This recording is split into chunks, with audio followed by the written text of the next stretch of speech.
Hi dears, welcome to another video. എൻ്റെ മറ്റൊരു വീഡിയോയിലേക്ക് എല്ലാവർക്കും സ്വാഗതം. ഇന്നത്തെ വീഡിയോയിൽ നമ്മൾ ഡിസ്കസ് ചെയ്യാൻ പോകുന്നത് നമ്മൾ ഇതിനു മുമ്പുള്ള ചില വീഡിയോസിൽ വർക്ക് പ്ലേസ് ഇംഗ്ലീഷിനെ കുറിച്ച് പറഞ്ഞിരുന്നു. ജോലി സ്ഥലങ്ങളിൽ നമ്മൾ യൂസ് ചെയ്യുന്ന ഇംഗ്ലീഷ് വാചകങ്ങൾ.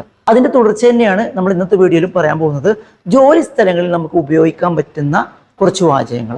അപ്പോൾ ഇത്തരത്തിലുള്ള ധാരാളം വീഡിയോസ് നമ്മൾ ചെയ്യാനായിട്ട് ഉദ്ദേശിക്കുന്നുണ്ട്. അപ്പോൾ നമ്മൾ ഇതിനിടയ്ക്ക് കുറച്ച് ഗ്യാപ്പ് വന്നിട്ടുണ്ടായിരുന്നു. അത് നമുക്ക് അല്പം തിരക്കായതുകൊണ്ടാണ്. ഇനി നമ്മൾ കണ്ടിന്യൂസ് ആയിട്ട് വീഡിയോസ് ഇടുന്നതായിരിക്കും. അപ്പോൾ എന്തായാലും വർക്ക് പ്ലേസ് ഇംഗ്ലീഷ് കുറച്ച് വാചകങ്ങൾ നമുക്ക് നോക്കാം. അപ്പോൾ സമയം കളയാതെ വീഡിയോയിലേക്ക് പോവാം.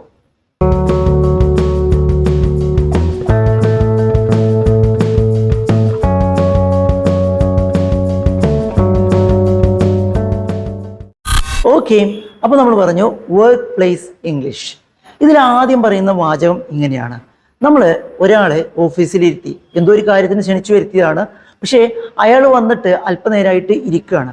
പിന്നീട് നമ്മൾ വന്ന സമയത്ത് നമ്മൾ അയാളോട് പറയാണ്, സോറി, നിങ്ങളിവിടെ അല്പനേരം വെയിറ്റ് ചെയ്യിപ്പിക്കേണ്ടി വന്നതിൽ സോറി ഉണ്ട് കേട്ടോ, ഞാനൊരു അല്പം തിരക്കിലായിരുന്നു. അപ്പം നിങ്ങളെ ഒരല്പനേരം വെയിറ്റ് ചെയ്യിപ്പിച്ചതിൽ സോറി എന്ന് പറയാണ്. ഇതെങ്ങനെയാ പറയുക? Sorry to keep you waiting. Sorry to keep you waiting. നിങ്ങളെ വെയിറ്റ് ചെയ്യിപ്പിച്ചതിൽ സോറി ഉണ്ട് കേട്ടോ. Sorry to keep you waiting. Sorry to keep you waiting. നിങ്ങളെ വെയിറ്റ് ചെയ്യിച്ചതിൽ സോറി കേട്ടോ. I was busy. ഞാൻ അല്പം തിരക്കിലായിരുന്നു. Sorry to keep you waiting. നിങ്ങളെ വെയിറ്റ് ചെയ്യിപ്പിച്ചതിൽ സോറി ഉണ്ട് കേട്ടോ എന്ന് പറയണം. അതുപോലെ തന്നെ ഒരാൾ ഓഫീസിൽ വന്ന സമയത്ത് നമ്മൾ ഫ്രീ അല്ല, ഭയങ്കര തിരക്കും മീറ്റിങ്ങും കാര്യങ്ങളൊക്കെയാണ്. അപ്പോൾ നമ്മൾ ആ ആളോട് പറയാണ്, ഞാൻ ലഞ്ച് കഴിഞ്ഞതിന് ശേഷം ഫ്രീ ആവും. അയാൾ ഒരു ലഞ്ചിന് മുമ്പ് അരമണിക്കൂർ മുമ്പാണ് വന്നതെന്ന് വിചാരിക്കുക. അപ്പോൾ ലഞ്ച് കഴിഞ്ഞാൽ ഞാൻ ഫ്രീ ആവും, നമുക്ക് സംസാരിക്കാം എന്ന രീതിയിൽ പറയാണ്. അപ്പോൾ എങ്ങനെയാ പറയാ? ലഞ്ച് കഴിഞ്ഞാൽ അല്ലെങ്കിൽ ലഞ്ചിന്റെ സമയത്ത് ഞാൻ ഫ്രീ ആവും എന്ന് എങ്ങനെയാ പറയാ? ഇങ്ങനെയാണ് ഇത് പറയുന്നത്. I will be free after the lunch. I will be free after the lunch. Lunch കഴിഞ്ഞാൽ ഞാൻ ഫ്രീ ആകും. I will be free at the lunch time. Lunch ടൈമിൽ ഞാൻ ഫ്രീ ആകുമെന്നോ അല്ലെങ്കിൽ I will be free after the lunch, ലഞ്ചിന് ശേഷം ഞാൻ ഫ്രീ ആകുമെന്നോ പറയാം. I will be free after 2 o'clock. 2 മണിക്ക് ശേഷം ഞാൻ ഫ്രീ ആകും. I will be free afternoon. ഉച്ചയ്ക്ക് ശേഷം ഞാൻ ഫ്രീ ആകും. I will be free at the evening. വൈകുന്നേരം ഞാൻ ഫ്രീ ആകും. അപ്പോൾ ഇങ്ങനെയൊക്കെ നമുക്കിത് പറയാൻ പറ്റും. അപ്പോൾ I will be free after the lunch. ലഞ്ചിന് ശേഷം ഞാൻ ഫ്രീ ആണ്. അതുപോലെ തന്നെ നമ്മൾ ചോദിക്കുകയാണ്, എനിക്ക് ആ ഡോക്യുമെന്റ് ഒന്ന് കാണാമോ? നിങ്ങൾ ആ പറഞ്ഞ ഡോക്യുമെന്റ് എന്നെ ഒന്ന് കാണിക്കാമോ? അല്ലെങ്കിൽ എനിക്ക് ഒന്ന് കാണാമോ? Can I see the documents? Can I see the documents? Can I see the documents? Can I see the files? Can I see the files? Can I see the certificates? Can I see the proof? ഇങ്ങനെയൊക്കെ ചോദിക്കാം. എനിക്ക് ആ proof ഒന്ന് കാണാമോ? Can I see the proof? എനിക്ക് ആ document ഒന്ന് കാണാമോ? Can I see the document? എനിക്ക് ആ ഫയൽ ഒന്ന് കാണാമോ? Can I see the file? എനിക്ക് ആ വീഡിയോ ഒന്ന് കാണാമോ?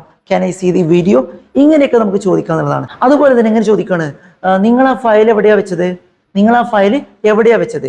അപ്പോൾ അയാള് പറയാണ്, ഞാൻ ആ ഫയല് മേശപ്പുറത്ത് വെച്ചിട്ടാണ് പോയത്. ഞാൻ ആ ഫയല് മേശപ്പുറത്ത് വെച്ചിട്ടുണ്ട്. ഞാൻ ആ ഫയല് അല്ലെങ്കിൽ ആ ഡോക്യുമെന്റ് മേശപ്പുറത്ത് വെച്ചിട്ടുണ്ട്. ഇതെങ്ങനെയാ പറയാ? I have left the file on your table. I have left the file on your table. ഞാൻ നിങ്ങളുടെ മേശപ്പുറത്ത് ഫയൽ വെച്ചിട്ടുണ്ട് എന്ന് പറയാം. ഇനി നിങ്ങളുടെ മേശപ്പുറത്ത് അല്ലെങ്കിൽ ഓൺ ദി ടേബിൾ എന്ന് പറഞ്ഞാലും മതി. I have left the file on the table. ഞാൻ ഫയൽ മേശപ്പുറത്ത് വെച്ചിട്ടുണ്ടല്ലോ. I have left the file on your table. ഞാൻ ഫയൽ നിങ്ങളുടെ മേശപ്പുറത്ത് വെച്ചിട്ടുണ്ടല്ലോ, നോക്കിക്കോളൂ എന്ന് പറയാണ്. I have left the files on the table. Files ഞാൻ മേശപ്പുറത്ത് വെച്ചിട്ടുണ്ട്. ഇനി അതുപോലെ നമ്മളൊരു മീറ്റിംഗ് ആരംഭിക്കാൻ പോവാണ്. അപ്പൊ മീറ്റിംഗ് തുടങ്ങുന്നതിന് മുമ്പ് ഇങ്ങനെ പറയാണ്, എല്ലാവരും എത്തിയ സ്ഥിതിക്ക് നമുക്ക് പരിപാടി തുടങ്ങിയാലോ? എല്ലാവരും എത്തിയ സ്ഥിതിക്ക് നമുക്ക് എല്ലാവരും എത്തിയ കാരണത്താൽ നമുക്ക് എന്ത് ചെയ്യാം? പരിപാടി സ്റ്റാർട്ട് ചെയ്താലോ എന്ന് ചോദിക്കാണ്. Since every one is here. എല്ലാവരും ഇവിടെ എത്തിയതിനാൽ ലെറ്റ്സ് ഗെറ്റ് സ്റ്റാർട്ടഡ്. നമുക്ക് തുടങ്ങാം. എല്ലാവരും എത്തിയതിനാൽ നമുക്ക് തുടങ്ങാം. Since every one is here let's get started. Since every one is here, എല്ലാവരും ഇവിടെ എത്തിയതിനാൽ ലെറ്റ്സ് ഗെറ്റ് സ്റ്റാർട്ടഡ്, നമുക്ക് തുടങ്ങാം. Since every one is here, എല്ലാവരും എത്തിയതിനാൽ ഷാൽ വി സ്റ്റാർട്ട്, നമുക്ക് തുടങ്ങിയാലോ? ഷാൽ വി സ്റ്റാർട്ട്, നമുക്ക് തുടങ്ങിയാലോ? ലെറ്റ്സ് ഗെറ്റ് സ്റ്റാർട്ടഡ്, നമുക്ക് തുടങ്ങിയാലോ?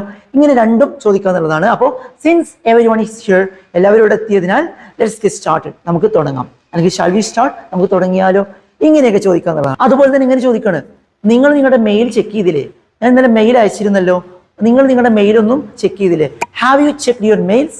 Have you checked your mails? Have you checked your mails? നിങ്ങൾ നിങ്ങളുടെ മെയിൽ ചെക്ക് ചെയ്തിരുന്നോ? ചെക്ക് ചെയ്തായിരുന്നോ? Have you checked your mails? Have you checked your mails? നിങ്ങൾ നിങ്ങളുടെ മെയിൽസ് ചെക്ക് ചെയ്തിരുന്നോ? Have you checked your mails? നിങ്ങൾ നിങ്ങളുടെ മെയിൽസ് ചെക്ക് ചെയ്തിരുന്നോ എന്ന് ചോദിക്കുകയാണ്. അതുപോലെ തന്നെ ഒരാൾ പ്രിന്റ് ചെയ്യാൻ വേണ്ടിയിട്ട് നോക്കുന്ന സമയത്ത് പ്രിന്ററിലെ പേപ്പർ തീർന്നു പോയിരുന്നു. അപ്പൊ അയാൾ പറയാണ് പ്രിന്ററിലെ പേപ്പർ വീണ്ടും തീർന്നു, പ്രിന്ററിലെ പേപ്പർ വീണ്ടും തീർന്നു എന്ന് പറയാം. എങ്ങനെയാ ഇത് പറയാ? The printer is out of paper again. The printer is out of paper again. പ്രിന്ററിലെ പേപ്പർ വീണ്ടും തീർന്നു, പ്രിന്ററിലെ പേപ്പർ വീണ്ടും തീർന്നു. The printer is out of paper again. The printer is out of paper again. The tank is out of water again. ടാങ്കിലെ വെള്ളം വീണ്ടും തീർന്നു, ടാങ്കിലെ വെള്ളം വീണ്ടും തീർന്നു. The tank is out of water again. The vehicle is out of fuel again. വണ്ടിയിലെ petrol വീണ്ടും തീർന്നു, വണ്ടിയിലെ പെട്രോൾ വീണ്ടും തീർന്നു. അപ്പൊ ഇത്തരത്തിലുള്ള സാഹചര്യത്തിലൊക്കെ ഈ ഒരു ഫോർമാറ്റ് പിടിച്ചാൽ മതി. The printer is out of paper again എന്ന് പറയാം. അതുപോലെ തന്നെ the tank is out of water എന്ന് പറയാം. The vehicle is out of fuel again എന്ന് പറയാം. The printer is out of ink again എന്ന് പറയാം. ഇങ്ങനെയൊക്കെ നമുക്ക് പറയാം. അപ്പൊ എന്തായാലും നിങ്ങൾക്ക് ഇഷ്ടപ്പെട്ടെങ്കിൽ തീർച്ചയായും നിങ്ങൾ ലൈക്ക് ചെയ്യുക. നിങ്ങളുടെ അഭിപ്രായങ്ങൾ നിങ്ങൾ കമന്റ് ബോക്സിൽ രേഖപ്പെടുത്താൻ മറക്കരുത്. മറ്റൊരു യൂസ്ഫുൾ ആയ വീഡിയോയുമായി നമുക്ക് വീണ്ടും കാണാം.